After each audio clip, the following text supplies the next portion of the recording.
जलाली बाबरकत नाम में आप सबको सलाम। मेरा नाम मिसिस सोबिया मून है और आइए हम आज कलाम मुक़द्दस में से अपनी नसीहत के लिए देखते हैं कि आज के दिन में खुदावंद हमें क्या सिखाना चाहता है और खुदा की मर्ज़ी हमारी ज़िंदगी में क्या है।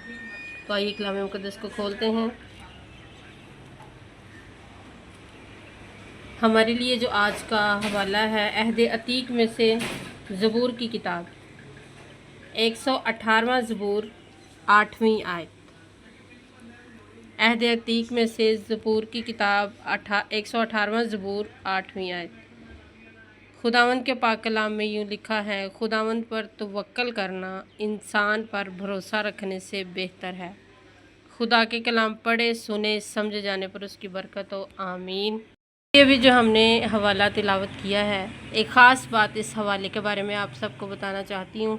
ये जो बाइबल मुक़द्दस की आयत है ये बिल्कुल बाइबल मुक़द्दस के सेंटर में है। आधी आयात और अबवाब एक साइड पे हैं और आधे आयात और अबवाब दूसरी साइड पे, और बिल्कुल ये सेंटर वाली आयत है। और ये कितनी बाबरकत आयत है कि खुदावंद पर तवक्कल करना इंसान पर भरोसा रखने से बेहतर है। क्योंकि जब खुदावंद का पाक कलाम हमें ये सिखाता है इस आयत में कि हमें किसी इंसान पर भरोसा यकीन रखने से बेहतर है कि हम खुदा की ज़ात की तरफ नज़र करें और उस पर यकीन रखें। जब हम उस पर यकीन रखते हैं, भरोसा रखते हैं, तो वो हमें कभी शर्मिंदा नहीं होने देता और खुदावंद अपने लोगों को कभी भी किसी चीज़ का मोहताज नहीं रहने देता। अगर हम ईमान से जो उससे चाहते हैं वो हमें मिलता है, क्योंकि उसने खुद फरमाया कि जो चाहो मांगो ईमान से वो तुम्हारे लिए हो जाएगा, और जो कुछ तुम मेरे नाम से बांधते हो आसमान पर ज़मीन पर वो आसमान पर बन जाएगा।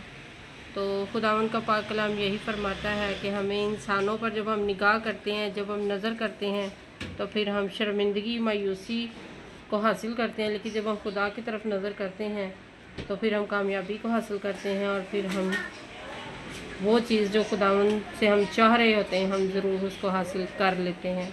तो आज के इस कलाम के हिस्से के वसीले से खुदावंद हम सबों को बरकत दे और हम सबों को अपनी ज़िंदगी के शुरू दरमियान